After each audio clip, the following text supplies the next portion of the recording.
I could just drift, he thought, and sleep, and put a bite of line around my toe to wake me. But today is 85 days, and I should fish the day well. Just then, watching his lines, he saw one of the projecting green sticks dip sharply. Yes, he said, yes, and shipped his oars without bumping the boat. He reached out for the line and held it softly between the thumb and forefinger of his right hand. He felt no strain, no weight, and he held the line lightly. Then it came again. This time it was a tentative to pull, not solid, nor heavy, and he knew exactly what it was. 100 fathoms down, a marlin was eating the sardines that covered the point and the shank of the hook, whereas a hand-forward hook projected from the head of the small tune. The old man held the line delicately and softly with his left hand and unleashed it from the stick. Now he could let it run through his fingers without the fish feeling any tension. This far out he must be hawk. In these months, he thought. Eat them, fish, eat them, please eat them. How fresh they are, and you down there 600 feet in that cold water in the dark. Make another turn in the dark and come back and eat them. He felt the light, delicate pulling and then a harder pull. When a sardines hit must have been more difficult to break from the hook. Then there was nothing. Come on, the old man said aloud. Make another turn that smells them. Aren't they lovely? Eat them good now. And then there is the tuna. Hard and cold and lovely. Don't be shy, fish. Eat them. He waited with the line between his thumb and his finger, watching it and the other lines at the same time, for the fish might have swum up or down. Then came the same delicate pulling touch again. We'll take it, the old man said aloud. God help him to take it. He did not take it so. He was gone, and then old man felt nothing. He can't have gone, he said. Chris knows he can't have gone. He's making a turn. Maybe he has been hooked before and he remembers something of it. Then he felt the gentle touch on the line and he was happy. It was only his turn, he said. He'll take it. He was happy feeling the gentle pulling and then he felt something hard and unbelievable heavy. It was the weight of the fish and he let the line slip down, down, down, unrolling off the first of the two reverse coils as it went down. Slipping lightly so the old man's fingers, he still could feel the great weight, so the pressure of his thumb and finger were almost imperceptible. What a fish, he said. He has it sideways in his mouth now, and he is moving off with it. Then he will turn and swallow it, he thought.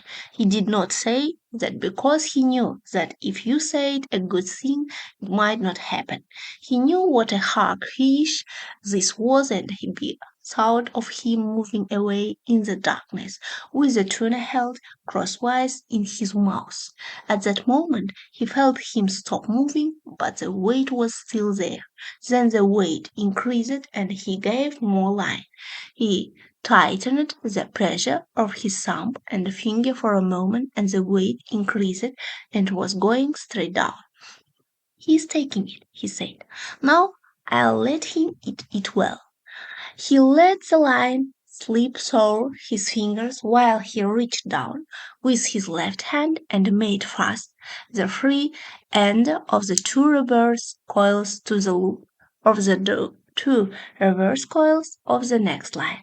Now he was ready. He had 340-fathom coils of line in reserve now, as well as the coil he was using. Eat it a little more, he said. Eat it well. Eat it so that the point of the hook gets into your heart and kills you, he thought. Come up easy and let me put the harpoon into you. All right, are you ready? Have you been long enough at table? Now he said aloud and struck hard with both hands, gained a yard of line, and then struck again and again, swinging with each arm alternately on the cord with all the strength of his arms and the pivoted weight of his body. Nothing happened. The fish just moved away slowly, and the old man could not raise him an inch. His line was strong and made for heavy fish, and he held it against his hack until it was so taut that bits of water were jumping from it. Then it began to make a slow hissing sound in the water, and he still held it, bracing himself against the thwart and leaning back against the pool. The boat began to move slowly off toward the northeast. The fish moved steadily, and they traveled slowly on the calm water. The other boats were still in the water, but there was nothing to be done. I wish I had the boy, the old man said aloud. I'm being towed by a fish, and I'm the towing bit. I could make the line last fast, but then he could break it. I must hold him all. I cannot give him line when he must have it. Thank God, he's traveling and not going now. What will I do if he decided to go down? I don't know. What I'll do if he sounds and dies, I don't know. But I'll do something. There are plenty of things I can do. He held the line against his back and watched it slant in the water and the skiff moving steadily to the northwest. This will kill him, the old man thought. He can't do this forever. But 4 hours later the fish was still swimming steadily out to sea, towing the skiff, and the old man was still braced solidly with the line across his back. It was noon when I hooked him, he said, and I have never seen him. He had pushed his straw hat hard down on his head before he cooked the fish, and it was cutting his forehead. I was thirsty too, and he got down on his knees and, being careful not to drag on the line, moved as far into the bow as he could get and reached the water bottle with one hand. He opened it and drank a little. Then he rested against the bow. He rested sitting to the unstepped mast, and the sailor tried not to sink but only to enter. Then he looked behind him and saw that no land was visible. That makes no difference, he thought. I can always camp in on the glow from heaven. There are 2 more hours before the sun sets, and maybe he will come up before that. If he does, maybe he will come up with the moon. If he does not do that, maybe he will come up with the sunrise. I have no cramps, and I feel strong. It is he that has the hook in his mouth. But what a fish to pull like that! He must have his mouth shut tight on the wire. I wish I could see him. I wish I could see him only once to know what I have against me. The first never changed his course nor his direction all that night, as far as the man could tell from watching the stars. It was cold after the sun went down, and the old man sweat dripped cold on his back and his arms and his old legs. During the day he had taken the sack that covered the bait box and spread it in the sun to dry. After the sun went down, he tied it round his neck so that it hung down over his back, and he cautiously worked it down under the line that was across his shoulders now. The sack cushioned the line, and Foy had found a way of leaning forward against the bow so that he was almost comfortable. The position actually was only somewhat less intolerable, but he thought of it as almost comfortable. I can do nothing with him, and he can do nothing with me, he thought, not as long as he keeps this up. Once he stood up and urinated over the side of the skiff and looked at the stars and checked his course. The line showed like a phosphorescent streak in the water straight out from his shoulders. They were moving more slowly now, and the glow of Havana was not so strong, so that he knew the current must be carrying them to the eastward. If I lose the glare of Havana, we must be going more to the eastward, he thought, for if she fishes course held true, I must see it for many more hours. I wonder how the baseball came out the Grand Lagos today, he thought. It would be wonderful to do this with a radio. Then he thought, think of it always. Think of what you are doing. You must do nothing stupid. Then he said aloud, I wish I had the boy to help me and to see his. No one should be alone in their old age, he thought, but it is unavoidable.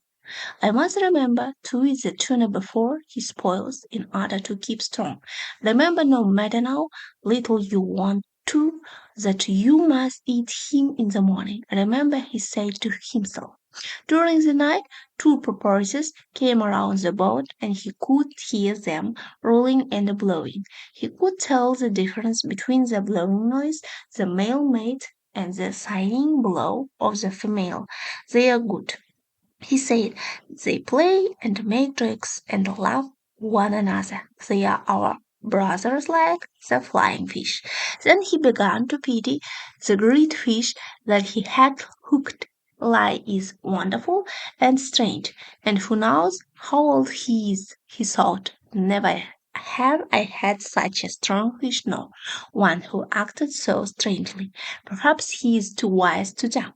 He could ruin me by jumping or by a wild rush, but perhaps he has been hooked many times before and he knows that this is how he should make his fight.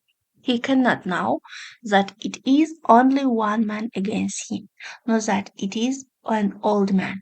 But what a great fish he is, and what will he bring in the market if the flesh is good? He took the bait like a male, and he pulls like a male, and his fight has no panic in it. I wonder if he has any plans of if he is just as desperate as I see. He remembered the time he had hooked one of a pair of marlin.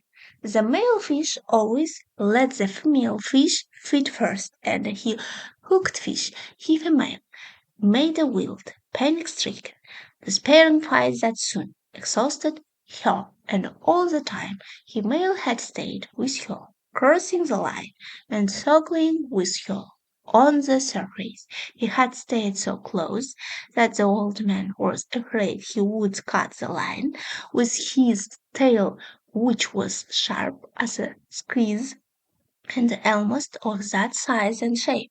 When the old man had gaffed her and clapped her, holding the rapier bill with its sandpaper edge, and dabbing her across the top of her head until her color turned to a color almost like the baking of mirrors, and then, with the boy's aid, hoisted her aboard the male fish, he stayed by the side of the boat. Then, while the old man was clearing the lines and preparing the boat, then while the old man was clearing the lines and preparing the harpoon, the male fish jumped high into the air beside the boat to see where the male was and then went down deep. His lavender wings that were his pectoral fins spread wide and all his white lavender strips showing. He was beautiful, the old man remembered, and he had stayed. That was the saddest thing I ever saw with them. The old man thought the boy was sad too, and we begged her pardon and butchered her promptly. I wish the boy was there. Here, he said aloud, and settled himself against the rounded planks of the bow, and felt the strength of the great fish through the line he held across, his shoulders moving steadily toward whatever he had chosen.